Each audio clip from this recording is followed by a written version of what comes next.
Nifemi Oguntoye will start off with security as a suspect linked to the attack on a church in Kogi State has been arrested by operatives of the Department of State Services. The suspect, identified as Shafiu Usman, is said to have been the mastermind of the December 2025 deadly assault on the first Ecwa church in Kaba, Bono local government area of the state during a worship service. Eyewitnesses say the gunmen arrived while the service was in progress, firing indiscriminately to cause panic among congregants and forcing many worshippers to flee. His arrest comes a few days after the DSS announced the arrest of Son Yusuf, linked to the June 2022 attack on St. Francis Catholic Church in Owo, in Ondo State. Let's talk to former Assistant Director with the DSS, Dennis Amakri, for more on this development. Mr. Amakri, thank you for joining us on the news tonight. As a former Assistant Director with the DSS, help us understand precisely what typically goes into tracking a suspect like this. What does it reveal about how DSS is currently mapping terror networks? Thank you very much, Nifemi.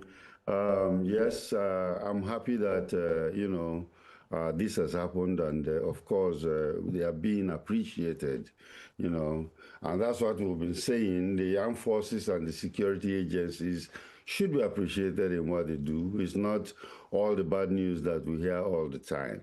But this one is a very, very fantastic piece of tradecraft where, they worked with intelligence, and it took months. It is not something that sometimes people are so impatient they want to know.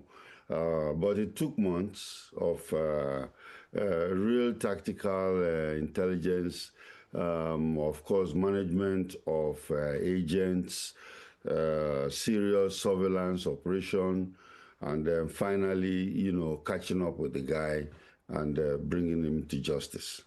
In cases like the Kaba Church attack and the earlier one in Owo, suspects, we understand, often don't act entirely alone. From your experience, how embedded are they in communities? They are very, very embedded in communities. In fact, with surveillance like this carried out by the DSS, you will even see the connections, because sometimes they come out and do certain things. And you will see those who refer to them, who party with them, And then, of course, this particular guy, although even he's very, very, he has made a lot of money from all the operations that he has carried out. He was able to even build a house and relocate his family, So there are a lot of things they do. And then when you do diligent surveillance, then you will see all those people that are linked to him. That arrest is one thing, prosecuting and disrupting the wider terror network is another. What must happen differently now to ensure that this doesn't become just another headline?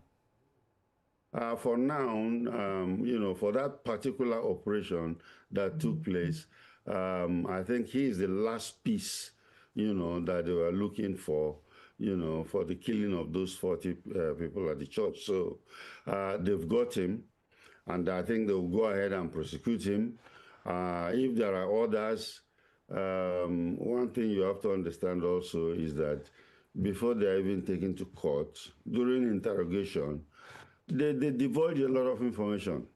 They divulge a lot of information, and that information, those leads will be followed to arrest others. Former Assistant Director, DSS, Dennis Amakri, good to see you again. Thank you very much.